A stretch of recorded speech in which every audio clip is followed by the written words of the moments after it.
Welcome, modern day mystics, fellow truth seekers, James and Justin, back again with another reaction video, and we're going to do a two-parter here. We're going to take a look at this YouTube channel called UsefulCharts, where they kind of like break down. It's called Hindu Denominations Explained, but I don't think within Hinduism or Sanatana Dharma it's denominations. I think that it was just the best thing the creator could come up with to try to explain it, and I think he even mentions that in the video.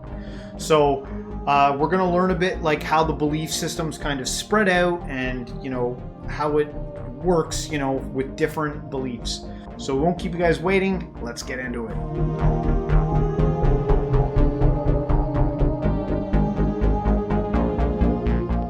Hi, this is Matt Baker.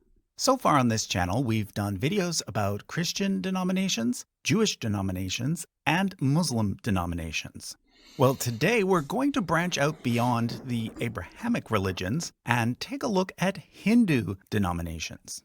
Now, the first thing I want to do is remind you that I'm using the word denomination very loosely in these videos. You see, the word denomination really only works within a Christian context. So you have to understand that when I use it to talk about a non-Christian religion, like Judaism, Islam, or Hinduism, the analogy is not perfect. So basically, whenever I say denomination, know that I simply mean a branch or subgroup within a larger religion. Now, when it comes to Hinduism, even the word religion itself is problematic, because it can definitely be argued that Hinduism is not actually a single religion, but rather a cluster of religions, grouped together simply because of their connection to India. In fact, Hindus themselves don't refer to Hinduism as a religion. They call it a dharma, which means something closer to a cosmic order or set of divine laws. This is why Hinduism is often categorized as one of the dharmic religions, together with Hinduism, Buddhism, Jainism, and Sikhism, all of which originated on the Indian subcontinent.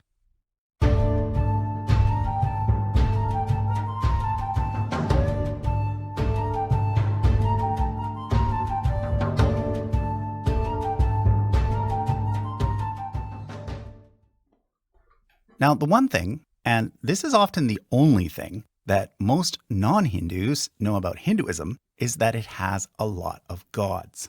So another thing I want to clear up from the start is that this does not necessarily mean that all Hindus are polytheists, meaning people who worship many gods. In fact, a lot of Hindus are actually monotheists, meaning that they believe that all gods are aspects of one god. Others are something closer to henotheists, meaning that they have one god that they worship as a supreme god, but they also acknowledge the existence of lesser gods. To make things even more complicated, many Hindus are more accurately pantheists, meaning that they believe that God and the universe are one and the same. And then finally, there are also some Hindus who are actually atheists, meaning that they don't believe in gods at all, and instead approach Hinduism from a strictly philosophical perspective. However, with that said, I do want to introduce you to some of the main gods within Hinduism, because this will help you later when I discuss Hindu denominations. It is often said that modern Hinduism has three main gods. These are Brahma, Vishnu, and Shiva, often labeled as the creator, the preserver, and the destroyer, although not all Hindus view them this way. Sometimes these three gods are even referred to as the Hindu Trinity, although the more appropriate word is the Trimurti. Brahma should not be confused with Brahman. Brahman, with the N on the end, refers to the concept of an ultimate reality, which is equated with the totality of the universe. In contrast, Brahma is a distinct god. In fact, a male god who is credited with having created the physical world and with being the father of many other gods. Strangely though, Brahma is not a god who is regularly worshipped in India today, and in fact there are very few temples that are dedicated to him specifically.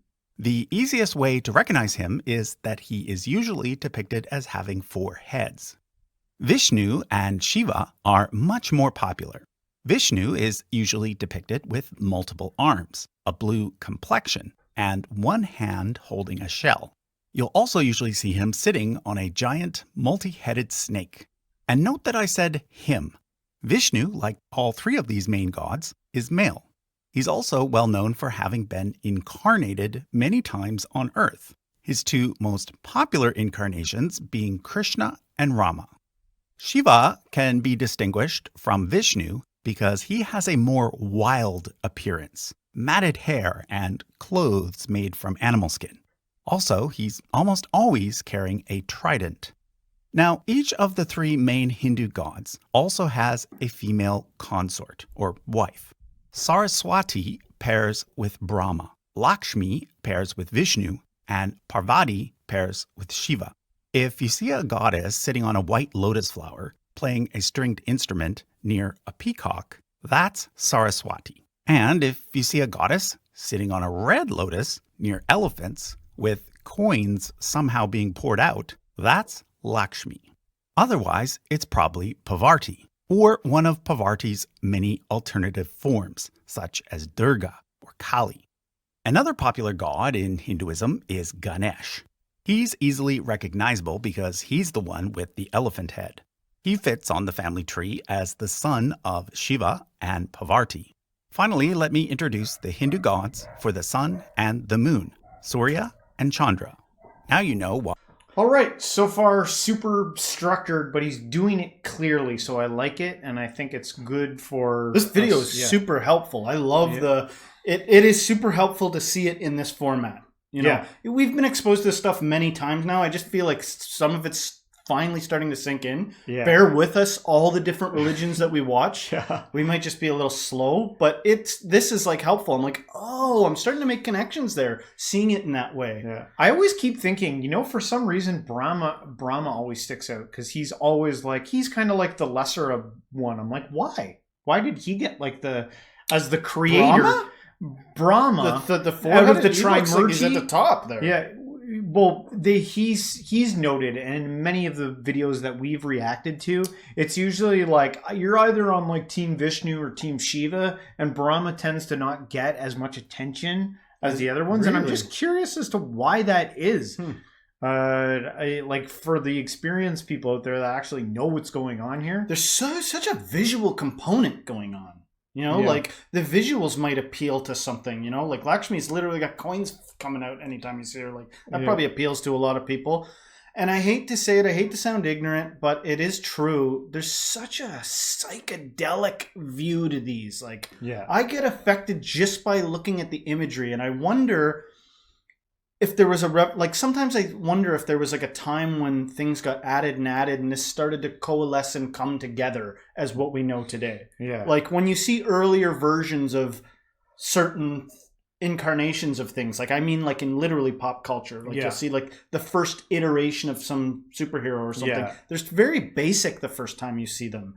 And I wonder if there was a moment where like Hindu art really took off and then it exploded everywhere. Because I don't want to sound offensive here, and I don't want to sound sacrilegious. Some of this imagery are like, I gotta like find my local pothead or my local like psychonaut and be like, dude, put this up in your room. Yeah. And look at this while you're high. You know what I mean? Like Shiva there's wearing animal print and there's like a sunset behind his head. It just looks like something cool to look at. Yeah. I have to always say that I'm an artistic, creative type of person, and that always appeals to me when I'm looking at this. I'm like, something so like transcendent about these images. I always enjoy it when I'm making the thumbnails. My favorite ones to do are when we get to put like Hindu gods up on them, and I can like, those are my favorite thumbnails because I love how much they stand out. And that's got to be obviously the point, right? So standing out artistic, creative features, usually there's something to be said about that actually helping you to maybe make some spiritual connection or make a connection with God. But this is so ancient, some of this stuff.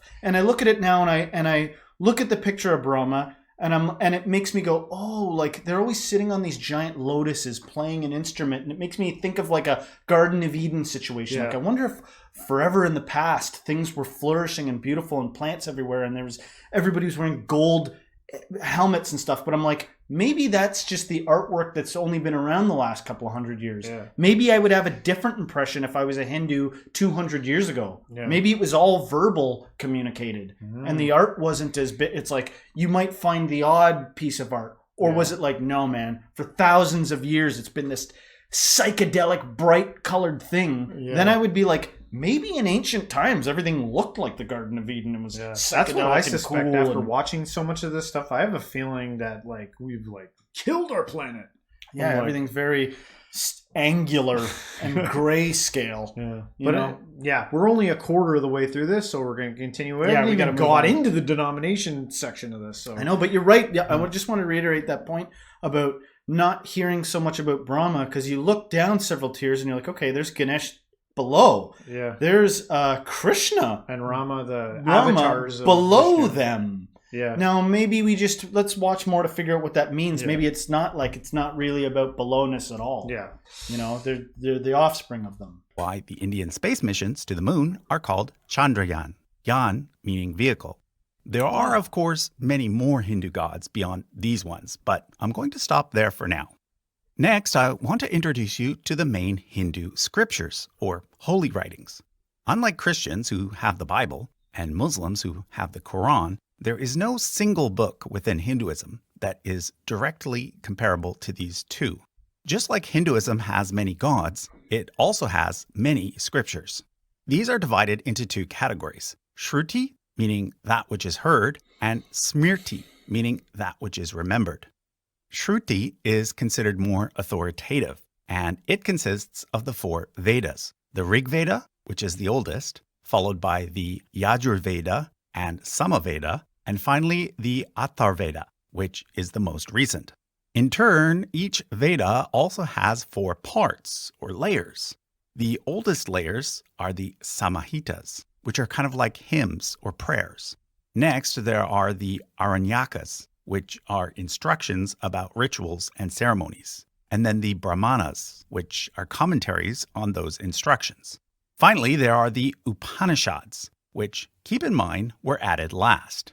These are more philosophical and represent Hinduism's transition from a mere system of ancient rituals to what we today consider to be a fully fledged religion.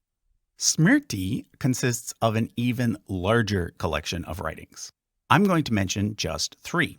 First, there are the Mahabharata and Ramayana, 2 epic poems that are sort of like the Iliad, but much, much longer. One small section of the Mahabharata is known as the Bhagavad Gita, which is often the only set of Hindu scriptures that most Westerners are familiar with. Previously, I did a whole video on the Mahabharata and the family tree of its characters. So if you want to learn more about that, I'll leave a link to it in the description. Finally, included in the Smriti are the Puranas, a large collection of stories and encyclopedic information that cover everything from the genealogy of the gods to the history of royal dynasties. Okay, so now that you have some background on the Hindu gods and Hindu scriptures, let me now talk about how the religion we call Hinduism developed.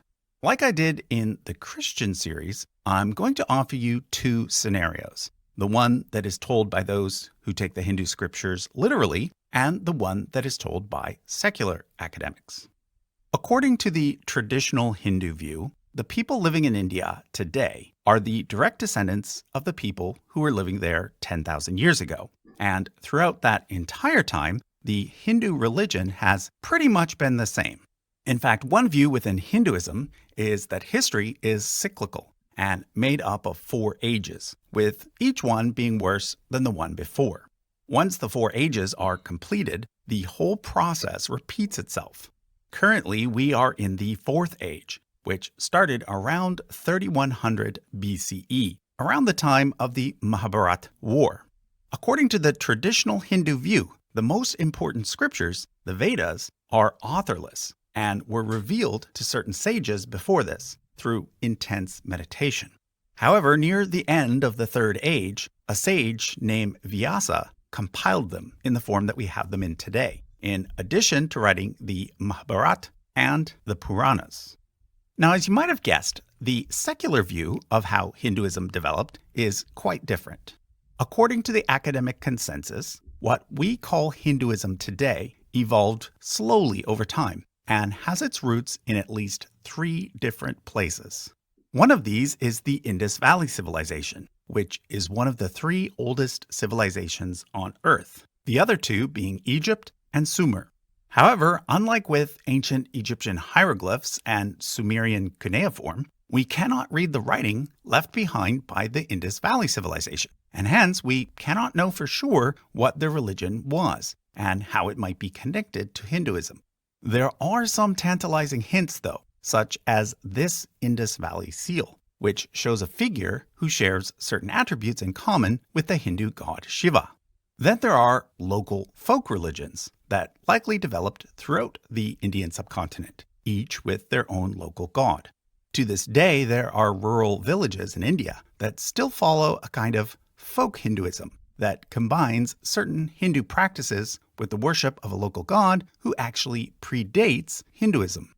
Finally, there's Proto-Indo-European religion, the same religion that gave birth to the pantheon of gods worshipped by the Greeks, Romans, and Germanic tribes. For example, the main gods worshipped by the Proto-Indo-Europeans include a sky father named Deus, a young goddess of the dawn named Hausos, and a set of twins associated with horses. In Greece, Deus became known as Zeus, and in many European languages today, the word for God is still something like Dieu or Dios. There's also a Greek goddess of the dawn named Eos, and a pair of twins in Anglo-Saxon legend named Hengist and Horsa. What about in India, though? Well, what do you know? In the Rig Veda, which remember is the oldest set of scriptures in Hinduism, it too mentions a sky father deity named Dyaus. And it also has a goddess of the dawn called Ushas, and a set of twins called the Ashvins. Ashvin being the Sanskrit word for horseman. But don't... All right, we made it to the halfway marker of this. It started to get a little bit confusing there as it went on, when you're really trying to pay attention to this, but interesting to see obviously the similarities between kind of the Greek area there and then the Hindu version over here. You just constantly see this all the time, and it seems like it would be expected over the history that people are in one region, they move over, they take their story, and it's pretty much the same.